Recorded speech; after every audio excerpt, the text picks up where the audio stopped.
This is unacceptable. No one wants to admit it, but Tony Soprano and your favorite billionaire might be the same person. Coming up, we'll link Tony Soprano to today's billionaires, spotlight the blink and you'll miss it frame that hints he's really dead, crack Carmela's sanctimonious facade, decode Meadows' wrong name, and show why Tony's revenge was always about power. Stick around for a jaw-dropping rewrite of everything you thought you knew about The Sopranos. Man, your door was open. Paulie kills an old woman to get Tony his envelope. Blood spilled for a few crumpled bills. Give me the grouper sandwich. Bag of sandwich. Come eat with us. A few of us are getting the paper. And what does Tony do with it? He tosses the money away on sandwiches he doesn't eat and bets the rest on a game he barely cares about. In the current economic and political climate, the scene lands like a punch to the gut. Paulie is the foot soldier, the street-level hustler scraping by. He does the dirty work, takes the risk, and has to get his hands bloody just to stay in the game. Tony is the kingpin, the boss. He sits at the top, insulated, numb, and perpetually unsatisfied. He's burned through every pleasure: women, drugs, food, gambling. There's nothing left to stimulate him except the act of spending itself. It's all just ritual now, waste for the sake of motion. This is the American system in miniature. Paulie represents the working class forced into cutthroat tactics to survive. Tony is the elite, addicted to power, wealth, and status for no reason other than to feel something. And he doesn't even feel that anymore. He's hollowed out, going through the motions like so many others at the top, who've long since lost their sense of meaning. The parallels are obvious. The ultra-wealthy have rotted their souls on luxury, their dopamine receptors fried by decades of indulgence. Private islands, luxury homes they never visit, sports teams bought for bragging rights, not passion. The money keeps flowing, but nothing fills the void. Tony and Paulie aren't opposites. They're part of the same food chain. That's almost all of it. It's $4,000 there, Paulie. I'll have the other two in a couple of days. I thought I made myself clear. Fucking college ball. Paulie isn't noble. He's a petty tyrant when given a sliver of power. A man who beats a store owner with a kayak paddle demanding thousands a week. He isn't struggling to feed his family. He's desperate to cling to privilege, even if it means betrayal and brutality. That's not the working class. That's the petty bourgeois, surviving by punching down. And yet, neither of them is exceptional. They're symptoms of a system that rewards exploitation. Everyone more coffee? Is that a game? About $45 as a CD. King of Hearts. What? He grabbed another 10 while you were asleep. He said you okay. Violence, control, and waste become normalized. It's not ideology, it's instinct. They aren't fighting for justice or belief. They're just trying to stay ahead of the next guy, no matter the cost. The show doesn't romanticize this. It mocks it. It strips away the illusion of loyalty, honor, or purpose. When Paulie kills Min Matrone, it isn't just a plot point. It's a statement. The strong prey on the weak, and the reward is a pile of cash spent on garbage. Don't take this personally. But I don't want to see your face in any of my games. Guy hands you a light envelope. It's just the beginning. Life reduced to an envelope and a bet. The American dream, rotting from the inside out, one envelope at a time. This 1 second of screen time might prove Tony Soprano actually dies and no one noticed.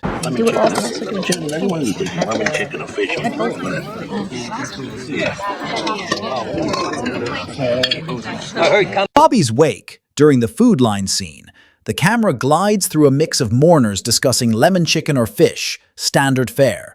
Then, in a blink-and-you'll-miss-it moment, a man who looks strikingly like Kevin Finnerty hands Tony Soprano a plate. Right after that, Jason Gervasi points out the availability of roast pork, setting off a small chain reaction that ultimately leads to Carlo flipping and Jason getting arrested. Subtle, but significant. If that really is Kevin Finnerty, the same identity Tony inhabited during his coma, then this isn't just a casual extra handing over a dish.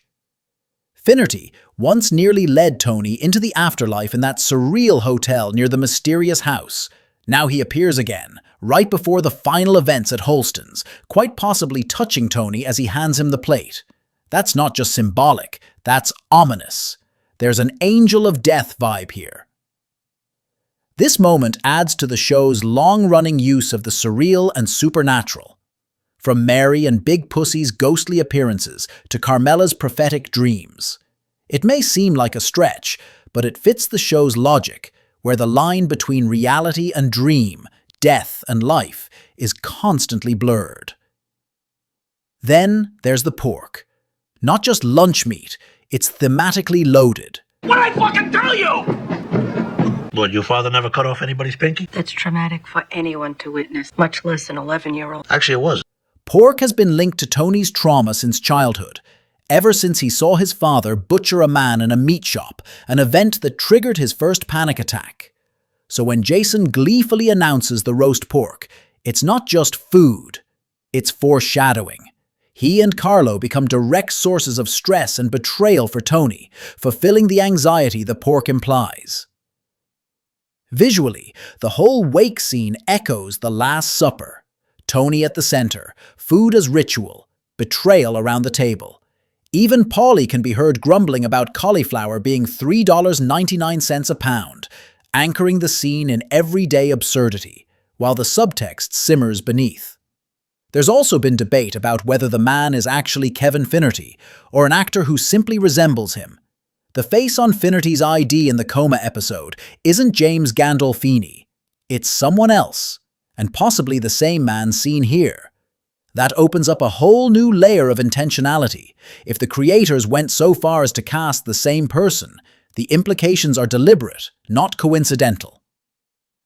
All of this folds neatly into the larger ambiguity of the series' final moments.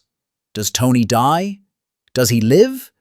The series throws out just enough symbols, hints, and motifs to support either theory. And that's exactly why it endures. Whether the finale is a literal death, a dream, or a metaphysical shrug, scenes like this offer more to chew on, spicy chicken and all. As AJ says at the wake, You people are fucked. You're living in a dream. you people are living in a dream. Maybe that's the most honest line in the entire series. Tony Soprano prays to the same man his ancestors murdered. Yeah, let that sink in. The way The Sopranos uses Judaism to highlight Christian hypocrisy is honestly brilliant. Of course, the Jewish characters aren't immune from their own misdeeds. The motel owners turning Tony into a golem comes to mind, but their presence serves as a fascinating contrast to the Italian-American mobsters, who cling to Catholic rituals while displaying almost no spiritual depth. This is perfectly illustrated in the scene between Carmela and her Jewish psychiatrist. The session feels less like therapy and more like a Catholic confession, complete with penance. In Catholic tradition, penance is typically something like read this scripture, say this many Hail Marys, reflect on your sins. Leave him. Take only the children, what's left of them, and go. Have you ever read Crime and Punishment? It's not an easy read. Guilt and redemption. Reflect on his crimes every day for 7 years. Dr. Krakauer essentially prescribes the same, telling Carmela to leave Tony and have him read Crime and Punishment for 7 years, stewing in his guilt. Even the choice of 7 years carries religious symbolism, representing spiritual completeness and divine order. Yet Carmela instantly dismisses this advice, using Dr. Krakauer's faith as an excuse to discredit him, even though the guidance couldn't be more in line with her own tradition.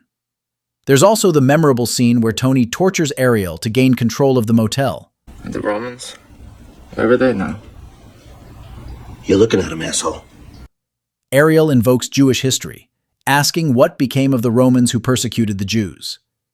Tony, without irony, claims, "You're looking at him." It's almost comical. Tony casts himself as a modern-day Roman, the inheritor of the very empire that executed Christ, only to return home and pray to the most famous victim of Roman persecution.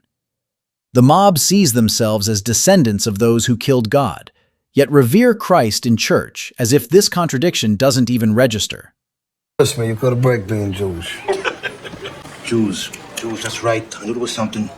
Tony, you know that guy Titleman?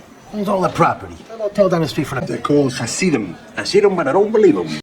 Time and again, these characters ridicule Jewish customs, science, and wisdom, exploit Jewish business connections, and discredit Jewish suffering. while simultaneously professing devotion to the teachings of a Jewish man they claim to follow. No wonder my old man kept you around so long. So what about those fucking Jews 250 on my Happy's 100? The irony is almost too rich. While the Jewish characters are hardly saints, Hesh, for example, is deeply flawed, they tend to be more honest about who they are. In contrast, the mobsters surround themselves with religious rituals that have lost all real meaning, fooling themselves into thinking this makes them righteous. Ultimately, The Sopranos isn't about holding up one group as superior to another. It's a dark, incisive look at hypocrisy in all forms. Every character is flawed, no one escapes criticism. But the show is especially sharp in the way it exposes the gulf between professed faith and lived morality, turning religious identity into yet another mask for self-delusion. No, Carmela Soprano isn't the show's moral compass. She's its biggest hypocrite. There's something incredibly satisfying about watching Carmela get taken down a peg. You slept with Tony? Really? It wasn't for me. Whether it's Artie's wife casually revealing a teenage fling with Tony like it was no big deal. Is that a Porsche? I had my eye on it for months. The gift from Tony. I thought about a Boxster, but I don't know. The vet felt more like me. You bought that yourself? Angie pulling up in a brand new car she bought with her own, questionably earned money. Oh, I'm in my second year of med school. Oh. Yeah. Or Hunter dropping the bomb that she's going to medical school. It's like poetic justice. Carmela, who's done next to nothing her entire life, carries herself like she's royalty. She acts as though she's owed admiration simply for existing. She's a walking portrait of pretension. Yes, Porsche Cayenne. Like the pepper. It's beautiful, Carm. So when she tries to flaunt her Porsche Cayenne, like the pepper, and Angie just shrugs, clicks her key fob, and says, "Yeah, I wanted it, so I bought it." The look on Carmela's face says it all. Angie's transformation from struggling housewife to someone with real financial independence, even if it's rooted in mob-adjacent dealings, is one of the most unexpected and rewarding character arcs. Carmela once looked down on Angie for taking a job at a supermarket, but deep down she was terrified that it might be a glimpse of her own future. One unexpected expense, one step too far, and she'd be right there, handing out kielbasa next to the cold cuts. Angie took everything thrown at her, her husband's betrayal, Tony's threats, the mob's indifference, and turned it into leverage. She made it work. And it's hard not to respect that, especially when Carmela, with all her posturing, continues to rely on the very system that props her up while pretending she's above it. The resentment Carmela shows when Hunter, once dismissed as a burnout, reveals she's pursuing medicine is palpable. Carmela always envisioned Meadow as a doctor, the ultimate sign of success, legitimacy, and status. But now it's Hunter who's claiming that prestige. Meadow, on the other hand, seems to be veering toward becoming a mob lawyer. A respectable career, maybe, but not the redemptive symbol Carmela was banking on. And my mom could go out and buy a statue for $3,000. It's $3,000. Then there's that infamous $3,000 statue. Carmela proudly name drops the price to AJ's girlfriend, only to realize the girl comes from a family far wealthier than hers. Suddenly, the brag falls flat. What she thinks is impressive is laughable to those who truly live in the world she aspires to. And when she tries to have an intellectual conversation at dinner with Meadow's college friends, it backfires. Her tone-deaf argument about Billy Budd and homosexuality, her moralizing, and her ignorance only serve to embarrass her. Meanwhile, Tony, of all people, manages to come across as the more relatable one. That scene exposes the hollowness of Carmela's cultivated image, refined, pious, intelligent, when in reality, she's none of those things. I'm not charging you because I won't take drug money. You can't either. One thing you can never say that you haven't been told. Perhaps the most brutal and honest moment comes during her session with the psychiatrist who refuses to take her on as a patient. He sees through her rationalizations and forces her to confront her complicity. She can no longer pretend to be a victim. The message is clear. She's as guilty as anyone else living off Tony's blood money. Time and again, Carmela tries to spin a narrative in which she's the moral exception in an immoral world. But when those illusions crack, when someone challenges her with success, truth, or simple indifference, it's a reminder that she's not above anything. She's deeply entrenched in the life she pretends to look down on. And watching her facade crumble, that never gets old. Tony Soprano named his daughter wrong, but not by accident. Maida, what kind of name is that for an Italian girl? When her family came over from Sicily years ago, the name used to be Fielder. Then the geniuses at Ellis Island changed it. Why? Because they didn't understand it. Or worse, because they were jealous. They butchered a proud Italian heritage. No respect at all. Maido. Noah was the one who got the drop on her. She had that ripe energy, soft like tar. "All of you are fackin' beautiful," she'd yell. And Hunter Fielder? Darker than most, according to Mrs. DeAngelis. Not that her name ends in a vowel, another red flag. A whole crew of Gavones, that family. The name Fielder gets thrown around like some inside joke. And that's when I realized it was your sister. Sister, to write Netto a letter of recommendation. When Carmela went to her neighbor's twin sister to ask for a letter of recommendation to Georgetown, the woman acted like she didn't even know Meadows' name. Down for, Fielder, is it? Meadow. Oh, sorry. She calls her Fielder, smug as anything. Carmela, mortified but playing it cool, corrects her. Ricotta pie with pineapples. Oh, wow. Oh my God, I left my mother in the car with that foot. Then leaves her a ricotta pie as a bribe. Meanwhile, her mother's still waiting in the car, foot numb and dignity forgotten. The joke, of course, is that meadow and fielder mean the same thing. A meadow is a field, a stretch of grass, weeds, whatever sounds poetic enough for an upper-middle-class Jersey girl. Some say it was just a nickname. Maybe the original family name was Meadowrelli. Maybe some clerk couldn't spell. Doesn't matter. The point is, it doesn't sound Italian. That's the real issue. And yet, meadow fits. It's not just about her, it's about who her parents wanted her to be. Tony and Carmela trying to blend into some suburban, sanitized version of America, a sensitive name for their sensitive daughter, all while running a crime family from the inside of a McMansion. The name may even come from the Meadowlands, the horse track, the football stadium. Tony could have named her after the place where he placed bad bets, or where Jimmy Hoffa may be buried. Fitting, if a little bleak. Tony Soprano was meant to be a complex man. I know your father with those ducks. I know, the whole yard smells like duck food. It's like embarrassing. No, so you gotta have more than just cranberry. In the first season, he's going to therapy, talking about his ducks, quoting literature. Meadow fits that persona. Something soft, natural, pure even.